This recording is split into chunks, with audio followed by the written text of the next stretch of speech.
Once again, ladies and gentlemen, my name is Benvarmeren and I'm here with Bobby for the Go4LoL and our two teams for this round of 16th. Yes, it is. It's going to be the Teamspeak crew and the GLB blue on the red side. It's gonna be quite an interesting game, and I just found out that one of them is a comrade of mine. So let's see how he's going to turn out this game. As we saw before, TSC is pretty strong and has a really nice synergy. I do trust that the purple team as well is going to have a lot of impact into this game about team composition and especially how they might be working out their way for the win.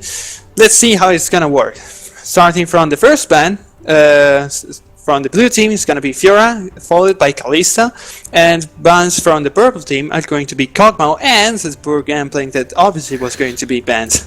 Yes, you should not give the Gangplank over to Remick just because we saw how he plays the Gangplank in the last game. Give him a few kills and he's able to turn it into 5 or 6, and he's going to have a lot of damage once that happens, so definitely not give the Gangplank over. And Gangplank, I mean, he's just a strong champion in general, so it doesn't matter if it was Remick, just ban it. It's a strong champion. Just ban it. So, the other bans for the two teams are going to be Malphite and Lissandra, other two strong champions onto the Engage style. And, well, the 6 bans are done. Let's go to the picks. Starting for the blue team, Nidalee, that's probably going to be the jungler. While on the other side, we can see a Lulu and a Braum. Possibly and hopefully the blue team is going to be Lucian, because else it's going to be quite a hard bottom lane. And there you go. But still, it's important to see that the red team decided to go with the Lulu and Braum. Really a lot of frontline and strong slowing down, strong engage, strong disengage. The two of them are going to be quite impactful into this game. While on the other side, let's see who's going to be the third pick for the blue team. So with that lead pick, you already have a strong jungler. We've seen people play a more tank in the lead. In the start of the season, it was more of a carry in the lead. Now it's more of a tank in the lead, and this means that she's not going to get bursted as fast. She's still going to have a lot of poke, because she is, after all, Nidalee. We all know that she can really do a lot of poke, and then with that, you just need some strong laners to go within the lead pick. And then on the side of GLB, you have Braum and you have Lulu. So now you have utility in your team, and you already have a lot of tankiness, because the wild girl from Lulu and Braum works very well together. Indeed, and as we can see, the blue team decided to go on with the Morgana, so it's going to be hopefully, or at least I'd really love to see the swap of 80 carries from the last game. Let's see if the purple team is going out with Ezreal as 80 carry. And no, yes, it's going to be probably, hopefully it's going to be Ezreal, but we can see that the purple team is going with that Graves jungle that really received a lot of touching into the last patch. And it's going to be a Tristana. Yes, it's going to be Tristana 80 carry, so a pretty strong one by the mid-late game, but even in the early game, it's a pretty interesting champion. By the late game, it's so powerful, stacks so well, that this champion might be the key to win this game. But let's see how it might go out. And I mean, now that you have the Tristana and the Graves, you have these double 80 carries that works very well with all of the peeling that you already have on the side of Lulu and Braum. But still, we know how Teamspeak crew, they like to play around these mid-game power spikes. So for someone like GLB, you have to shut them down from the get-go. You don't have time to really keep scaling, because Teamspeak crew, they will just really get out of control once you reach the mid game, because that's where they want to play around.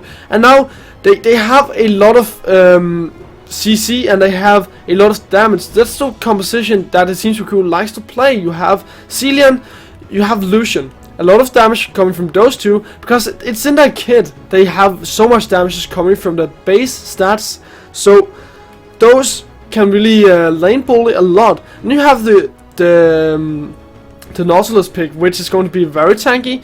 And once it reaches a power spike where he can get the Sunfire, get a Band of Command, he's going to be a good split pusher as well. And that's especially going to take a toll on the side of GLB because you have those double AD carry compositions.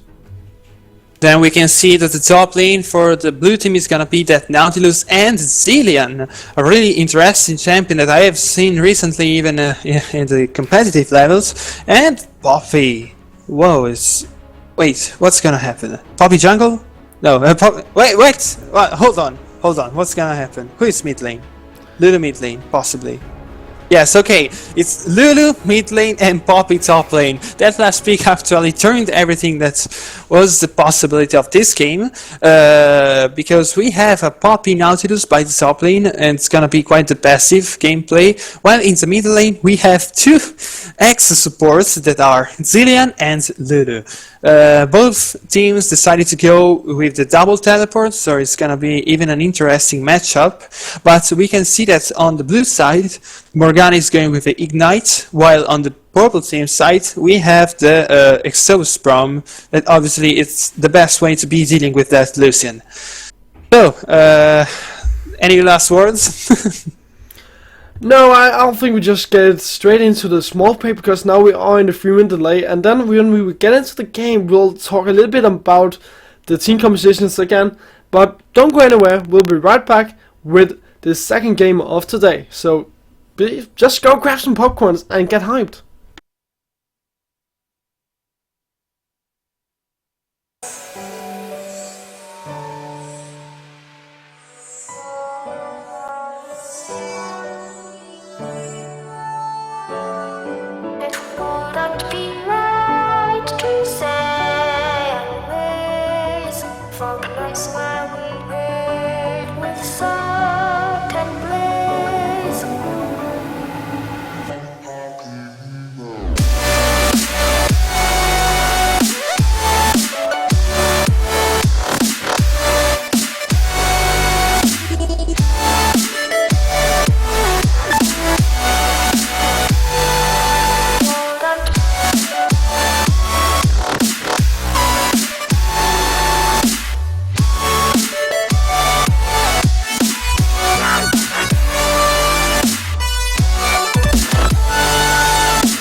It's got me thinking about us more. It's these bright lights, they put me in a daze, and I can't stop but think about the way that you move around up and down on that stage. It's your future vibes.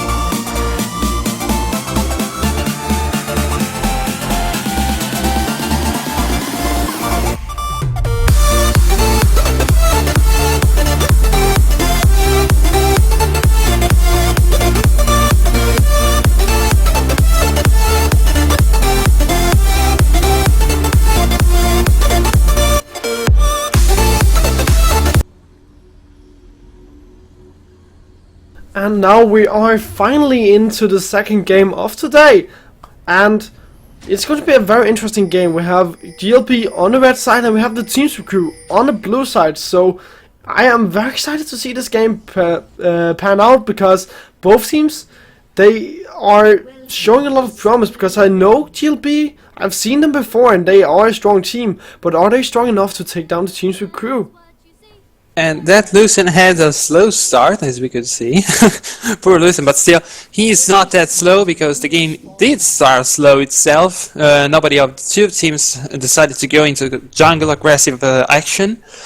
We see that possibly Graves is going to start from the golems, but let's see which decision he's gonna take. Anyway, remember to leave in chat who is gonna win. I wanna see that chat spamming. I really want to see the presence of the people that are listening to us. So, what do you think about the game? That's who is gonna win, might win, and why, in your opinion? Well, I'm not sure who will win, because both teams, I really like their composition, because on the side of GLB you have the double AD carry composition that can bring out so much damage, and you have a lot of peeling for them as well. But then again, on the side of the Teamspeak crew, I've seen Remick play his Cillian before, even Morfoski playing his Lucian before, so there's some champion that I've seen before, and I know that they can carry on these, so I'm also very excited to see them play these. But then again, you're still against an opponent and you cannot be too reckless or you will get taken down. So let's see builds that are starting off both teams with. Starting with the top lane, corruption potions, but that's a pretty normal start, as I can tell from the last games. Then we have the Mercedes for the Graves and the Talisman for the Nidalee, so it's going to be quite a normal start. And the bottom lane, even that is not kinda different from normal. Everyone just picks what they should pick, a starting item. I still am a bit against the corruption potion, the corruption potion, because I personally do not like them a lot. I do like to have better starting stats and start making heavy plays even from the start of the game, but that's probably because I'm used to champions that are pretty strong from the early game itself. But when you have a Poppy, when you have a Nautilus that cannot deal that much of damage in the early game, maybe a corruption potion is not that bad of a start. The two teams are pretty much passive currently. We see that only the bottom lane is actually trying to trade each other off. Both Lucian and Braum are almost close to have no one at all, but still the levels are still coming one after the other. And I mean, you know, for the top laners with those corruption potions, it's all about keeping the pressure in the top lane, just scaling into a point where you are strong. So you just need sustain, and that's what you get from the corruption potions. So I like the start. Now Tabasco, wow, you're aggressive. Oh, that Graves that chased down this Tabasco might get his doom because of the Cillian. He manages to dodge a last bomb that could have been the last hit, and that spear hit. But still the damage is not enough. That Nidalee managed to land it, but it's still too early in the game for her to be dealing that damage. Yeah, she's not quite there yet. She needs her runic echoes before she's going to be dealing a lot of damage. So for Tabasco, of course, you can play around here in the early game, but you still want to get the runic echoes. Now Lemonite is taking a lot of damage. And he risked a lot, because he simply got locked down once again by that Morgana that's really doing a very good job, and the prediction there preventing the from going back. Another tons of damage, but still not enough to get any sort of kill or try of engage. Very well done by this Morgana. And I'd actually like to go back to Tabasco, because the early bird catches the word, and you are against the Graves that can also spin out of control in the early game. So I mean, whoever really gets their jungle item first is going to be the one that can start to dictate the game. Because, of course, both of them, they have a lot of damages coming from the kit. The base stats is what makes them so good here in the early game. But still the jungle items will just empower them and make them stronger, and make sure that their stats from the kit is just going to make them a stronger threat. So the early bird catches the the worm, and at that time the worm is going to help you kill them. And now, the tower!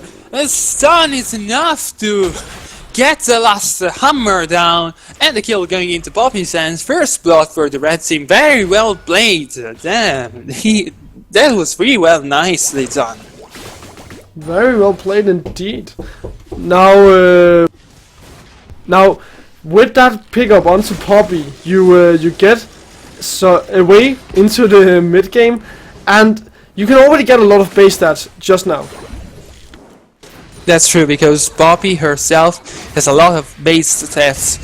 Thanks to the W's passive, she gets a lot of magic resistant armor by her own, on her own, so she can even try and build something aggressive right now, but that's not usually the starting item for the Poppy. We can see that she already bought magic resist and some health, so let's see what she gonna turn that into. And really important is the fact that she managed to get that kill so easily. Eldris was under the tower, and with just a single stun onto the wall, he managed to get it. It was awesome to see that play. Now we have to see them by the middle lane that's trying to stop that poor Lulu that's not going back so easily. And as we can see, the Poppy is going back with the Spectre Skull. So a lot of magic resistance and a lot of health regen coming out from that. And against the Nautilus, that is of course ability, but oh, D-Lord.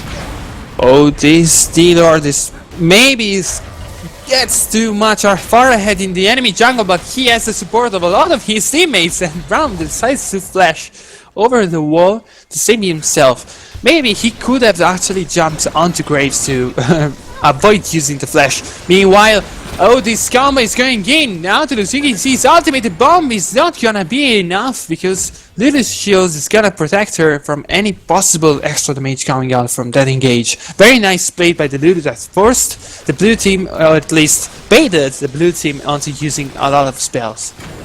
But very close for Lossa to go down to Remick. And now, like in the last game, we saw the Teamspeak crew taking a bit of a beating in the early game, where they gave up some kills, but they're not falling too far behind, because they the thing about the Teamspeak crew is they want to play around the mid game, so they just farm their way into that, and they're good at farming because they never really fall too far behind, because they always get the gold from the farm. Indeed, and now we see again this Poppy pretty aggressive onto the Nautilus, and it's almost without any mana, so that Poppy manages to go all in and aggressive onto him. Meanwhile, in the bottom lane, the situation is pretty interesting, because both Tristana and Braum are issuing some problems against this Morgana and Lucian. Gumby is really strong. As I keep saying, this Morgana is pretty the strongest champion you can pick over a Braum, and we could have seen that in both games that TSC played. A really strong champion that manages to stomp that Braum, because stuns cannot go in, the knockups cannot go in, and it's almost impossible to engage your AD carry when you have a Morgana. And yeah, the decision of picking her was quite worth it for that sim. And I mean, the Morgana also works so well with Lucian, just because once you hit a binding, the Lucian can immediately dash in and use a his Q just to put down a lot of damage onto your target. So Morgana works so well with Lucian, because they are so punishing. So now with that Lucian, you just want to keep showing the wave in against Tristana, because the more CS you can take away from Tristana, the better. And then once you really shut down Tristana, or at least force her to go back, because she's taking a lot. Oh, wow! Maybe the last bomb is gonna be not enough. I got hyped over nothing. Well, it was a lot of damage, and that was very risky from that Lulu that decides to stay there, but doesn't know that Nidalee is there, almost able to land the spear. Nidalee, and now he forced to go back because Gravis is following up. And yes, nothing done yet, but that Lou still has not much damage. Zillion going down, but still has his own ultimate, so nothing important happens. Graves a lot crazy onto the Nidalee, a lot of the damage. Red buff is doing a lot, the ultimate goes out, and the extra damage is not doing enough to get down that Nidalee that does his own, damage ultimate. The ultimate damage then. But now, Solsi, you might be locked down by the bombs. Oh, you will get away. So, now, the two teams, they are even. And this means that the Teamspeak crew, they have a good base to go for once you get 5 minutes longer into the game. Because then, we're about to reach a mid-game power spike. And then, the two teams should be close to having some items completed. At least Remick in the mid lane will start to scale, because he only needs 200 gold before he gets his Rod of Ages, and that's the point where he will really start to have more damage. Of course, his base stats, as I've already talked about, is very good, but 5 minutes more and we should be seeing more and more action coming from the Teamspeak crew. Until then, just keep farming and then try to get some vision up in the enemy jungle, and you can already see in the top side of the jungle, the Teamspeak crew, they have a lot of vision because they want to know where. Oh, this Morgana finds a double there into the brush, and the kill goes out onto the Braum. Oh, almost going down. That Morgana, the spear, the damage onto the Tristana, and almost the tower dive by this Lucian. Double kill for him, and 2 kills going into the blue team stands. Really important this one, because Morgana got off guard 2 of the red team right into their own brush. That was really awesome as a play there. It was indeed a very good thing for the Teamspeak crew, because now Lucian, who's already a lane bully, now has his Essence Reaver, and someone like Nemonite, you're going to be in so much trouble, because you already have a lot of trouble against Morphosky when he only had a BF sword.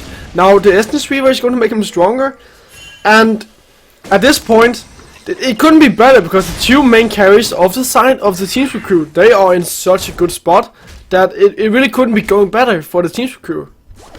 But we have to remember indeed that Tristana's passive increases her own attack range, basic attack range by every level she gains.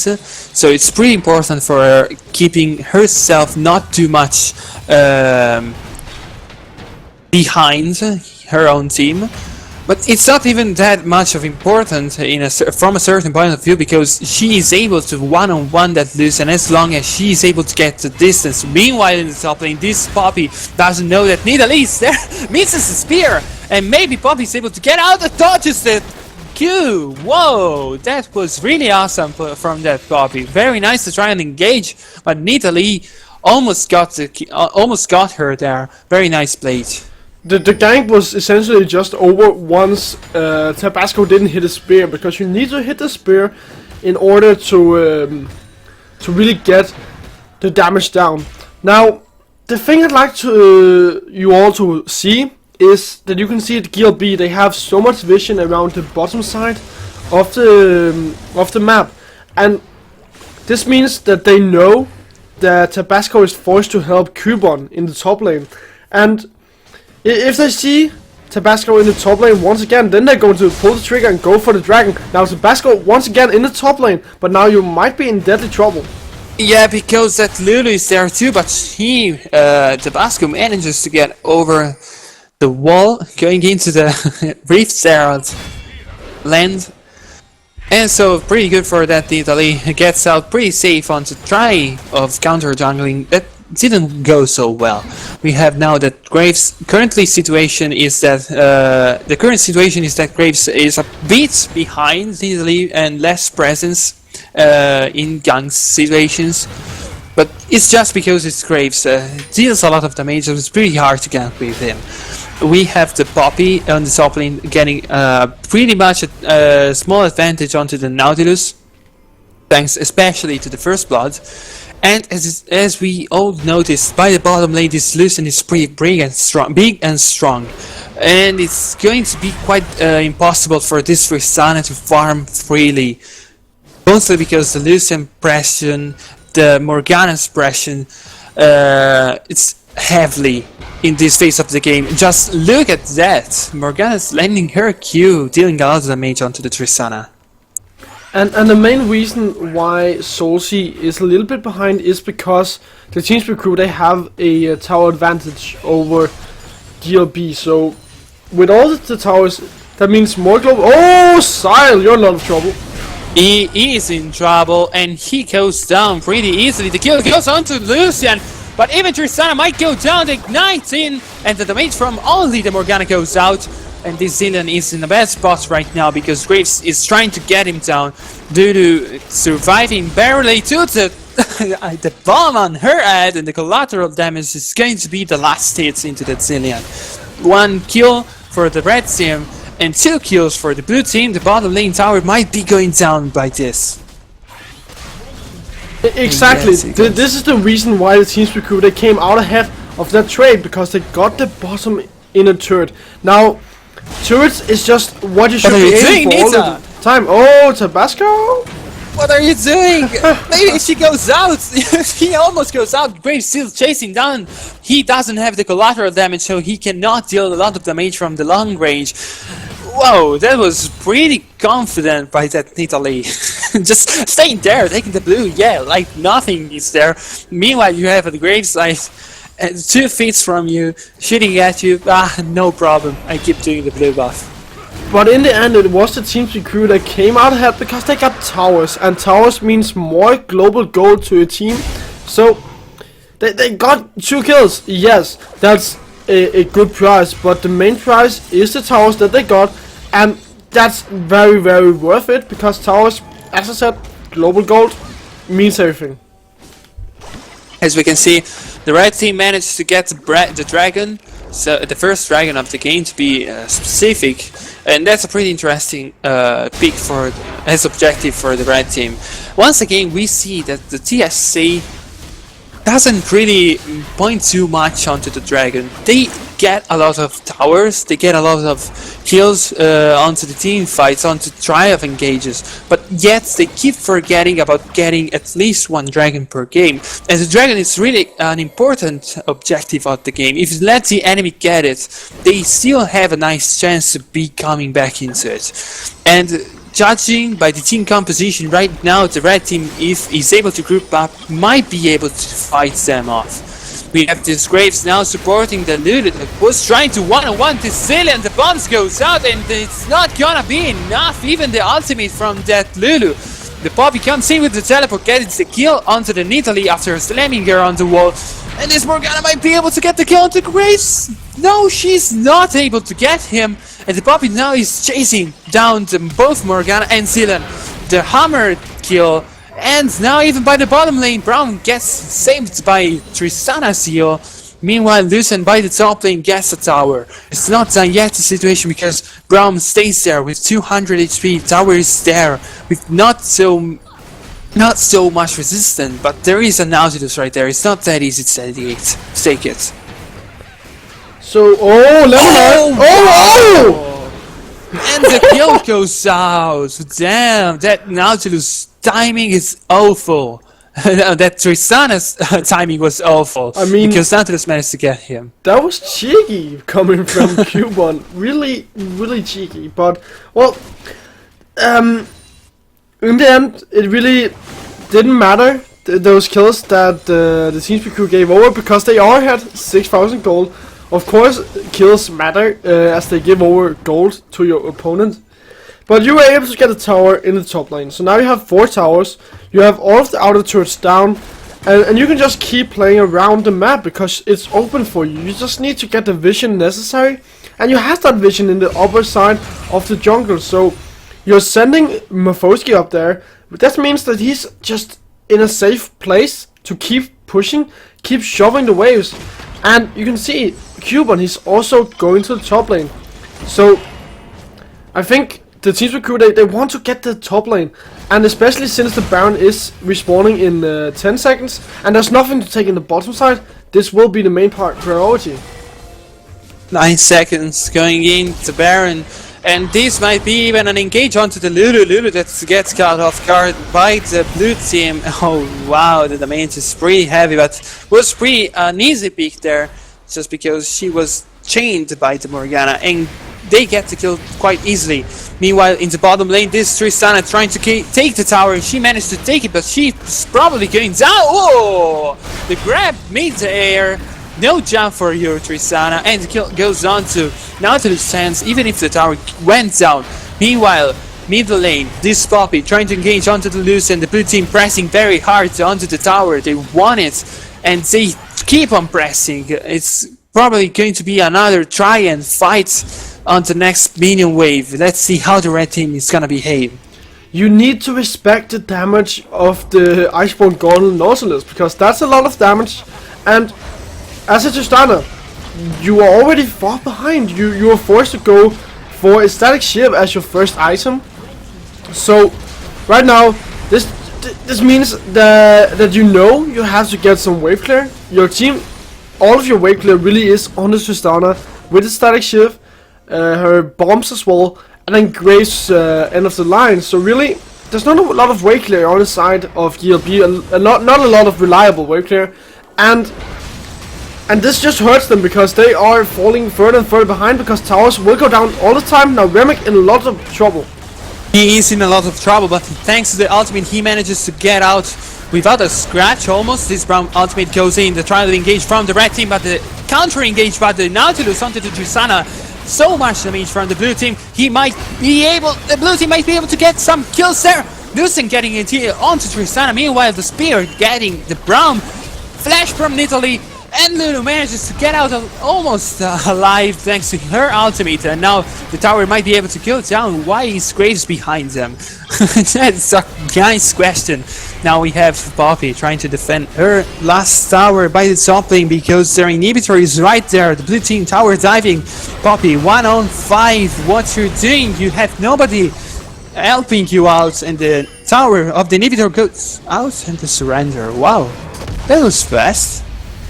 Whoa, what's up? What? What the hell? That was a very early surrender. I mean, okay. So, let's be fair. GLB, they were behind 10,000 gold, so it weren't really looking to be any better for them. As I touched on, they didn't have any wave clear as well, so it was only going to be worse and worse for them, because you didn't have any way of defending your towers, and this just brought it down in the end. Indeed, but I am still shocked by this surrender that came out. Let me write one thing on chat, because this shiny Doge literally predicted that. As the moment they surrender on chat, you can see he said FF soon. That was awesome to see it. Anyway, let's see the ending situation. We have a Lucen 6-0, so it's a pretty strong AD carry for the blue team, and that's probably the main reason for why the red team cannot keep up the damage. Tristana was too much behind. As I said before, if a Tristana goes too much behind, she cannot come back into the game that easily, even if her passive sucks a lot by its game going on late game. Grace, yes, indeed, Graves did play a nice game. That Italy really had a lot of troubles, but the Nautilus composition with Cillian was just impossible to take down. The red team just decided to surrender that easy. So what do you think instead? Yeah, I mean, very well played by the Teamspeak crew. They did such a phenomenal job of playing around their power spikes, you know, and playing around the winning condition. Whoever gets a few kills is the one that the team focuses around. However, now we will take a small break, and when we return, we will have the quarterfinals, including the Teamspeak crew once again. So don't go anywhere, and we'll be right back.